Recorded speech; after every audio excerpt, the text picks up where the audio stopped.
Dober dan in dobrodošli v drugem delu naše serije o moralnosti. Danes bomo govorili o vrlinah in o grehu.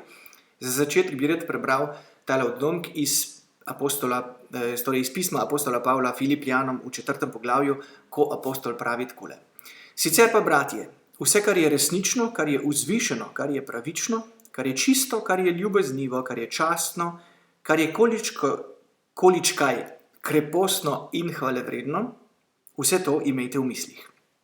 No, izmed vseh zapisov, pravzaprav, ki jih je Pavel naredil, smo v svet pisem Nove zaveze, v kanon, uvrstili določeno število njegovih pisem in izmed teh, ki smo jih uvrstili v svetopismo, imamo pri Pavlu samo enkrat omenjeno krepostno življenje in to je na tem mestu, se pravi Filipljanom, poglavje 4, vrstica 8. Kar je krepostno in hvalevredno, vse to imejte v mislih in takoj Pavel nadaljuje. Kar ste se od mene naučili, prejeli, slišali in videli, to delajte. Se pravi, sebe postav za zgled krepostnega življenja, kajti to krepostno življenje je hkrati pot do Kristusa in hkrati rezultat, sad, njega, ki odkrije in sprejme Kristusa v svoje življenje in ga ta lahko prenovi.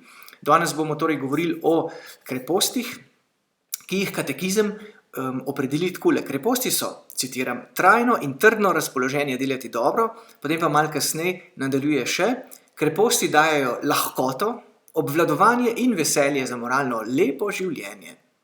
Se pravi, po domač rečem, z drugimi besedami, kreposten človek je tisti človek, ki dela dobro in ga to razveseljuje, ki živi veselo življenje. Nedolgo nazaj tega je do mene prišel en fant, ki me je vprašal, če bi se lahko z mano pogovarjal in seveda sem pristal, so se usedla in fant mi je začel razlagati, podelil mi je o svojem življenju, o tem, kako živi. In v bistvu, bolj ko je govoril, bolj je ugotavljal, da je depresiven, da je nezadovoljen, da je razdržljiv, da nima rad svojega šihta, da nima rad svojega življenja, da ima doma probleme, v glavnem ena velika štala v življenju. In ko ga jaz poslušam, sem rekel, fant, v bistvu a bi šel ti k spovedi, tule mnogo tega, kar ti govoriš, je v bistvu so tvoji grehi in ti lahko zdaj v tem trenutku Jezusu to poveš in jaz ti dam v imenu Boga odvezo tvojih grehov. In je pristal. In je začel govoriti to, kar je ravnokar povedal in potem tekom govora je rekel, pa še tu. In se je spominjal ful enih stvari in v končni faz je izlil celo svoje življenje tam pred mano, pred Jezusa. Ko konča, je bilo malo tišine in potem najbolj, kar mi je ležalo na srcu, je bilo, da sem ugotovil, da v bistvu je šel skozi vseh 10 zapovedi. In to sem mu rekel, fant, ravno kar si jih povedal vseh 10. Malo se smejala in tako, ker je bilo tudi malo komično, kakorkoli, v tej njegovi izvirnosti in ustvarjalnosti, ampak izvirnosti in ustvarjalnosti, ki ga ni vodila v izpolnjeno, v mirno in polno življenje. Potem sem mu dal odvezo, je prejel odpuščanje grehov v imenu Boga in naslednji dan, ko so se srečala, je prišel z nasmehom, vesel, kakor psiček, vesel totalno in mi je hotel povedati, da je vesel, da je najdel mir, ki ga prej nikoli ni poznal. Zelo znan odlomek iz Evangelija je tale. Evangelij po Janezu, poglavje 10, vrstica 10. Enostavno za zapomniti, Jan 10:10. Prav takole. Tat prihaja samo zato, da krade, kolje in pokončuje. Jaz sem prišel, da bi imeli življenje in ga imeli v obilju. Krasna vrstica, ki te potegne. Gospod nam pravi, obljubljam ti polnost življenja in ti ga dajem, kolikor me sprejmeš. In na drugi strani, kar malo strašljiva, ker si misliš, tat prihaja, da krade in kolje. Se pravi, obstaja možnost, da jaz zapadem v neko življenje, ki ga občutim kot krajo, kot razkol, kot razsekanje mojega življenja. In tisti fant, ki je prišel k meni na pogovor in na to opravil spoved, je izkusil točno to. On je izkusil, da ga je tat prevaral in je imel totalno razpadlo in neokusno življenje. Medtem ko imamo obljubo strani Jezusa, da njegova volja za nas je, da bi živeli polnost življenja. Zdaj, moramo se ustaviti pri grehu. Jezus govori o grehu, dam recimo primer, ki je iz 1. Janezovega pisma in pravi, je greh, ki je za smrt. Vsaka krivičnost je greh in je greh, ki ni za smrt. Ne, se pravi, kar Jezus opozarja, da imamo tatu, kako se reče, da imamo tata, ki lahko razdira naše življenje. In to je resno opozorilo, zato da ne bi, Jezus nas opozori, da ne bi odpadli od življenja vrlin, ki nas usmerja in daje polnost življenja v Bogu.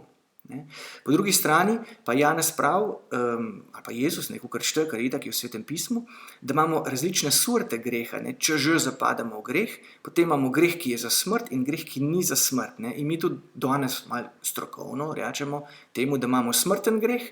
To so tisti grehi, ker imamo res tehtno vsebino, res hudo zadevo, ki jih izvajamo pri polni zavesti, da to hočemo, in pri polni zavesti, se pravi, da smo prisebni in da to hočemo, da imamo resno privolitev za to. Če naredimo eno tako stvar, tehtno, hoteno in svobodno, potem imamo smrten greh, se pravi, da je ljubezen, ki je sicer izlita v nas pri krstu, uničena, da je ni več. In torej tle moramo nujno k spovedi, ker drugače ti ne moreš sam od sebe se kar postaviti na noge in kar ponovno zaživeti, ker si uničil izvir. Imamo pa na drugi strani majhne grehe, te pa tudi dobro, da povemo pri spovedi, ki nas pa ne ubijajo, ampak nas ranijo. In biti ranjen ni dobro, in včasih rane tudi malo bolijo in tako.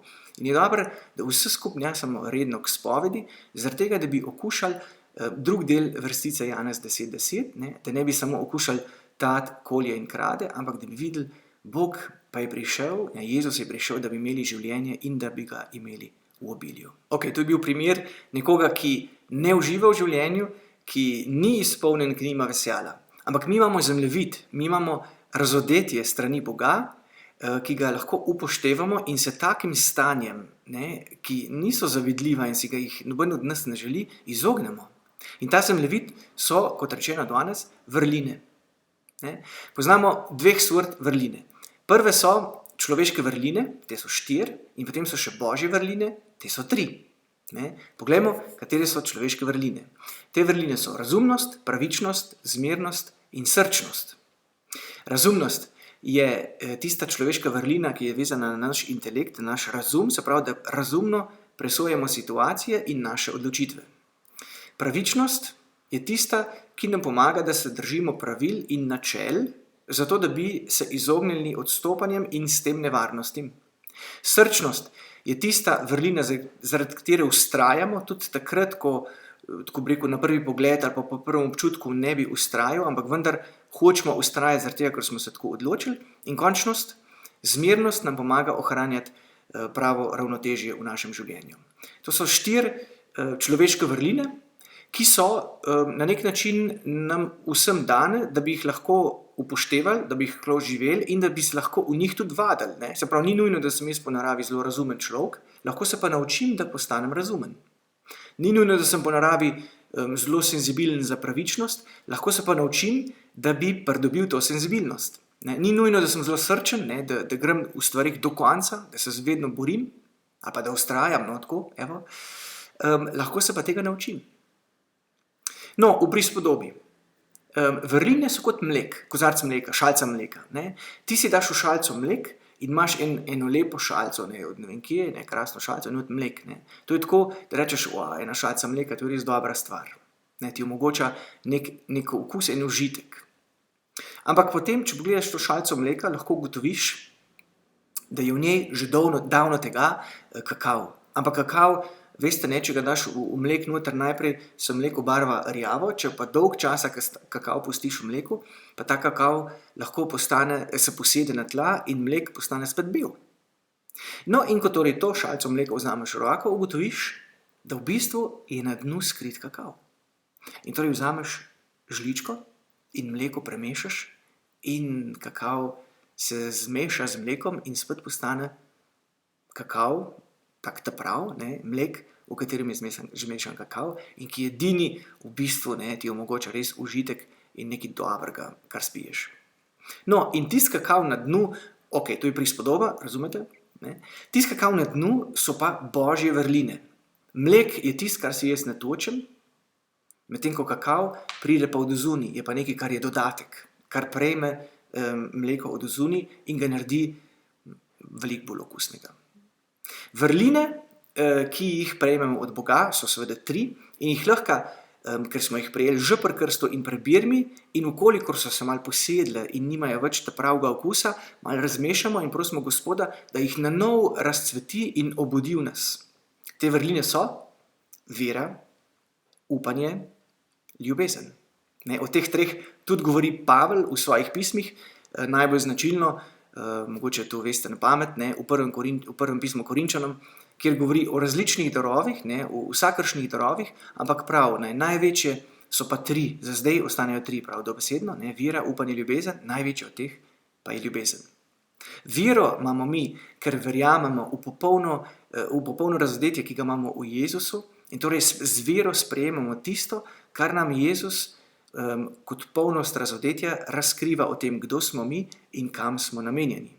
Upanje, ker verjamemo, da za njim gremo tudi mi in kot je šel Jezus v nebo, tako gremo tudi mi in upamo, si nadejamo, da bomo vstopili v polnost nebeškega veselja skupaj s svetniki in končno ljubezen.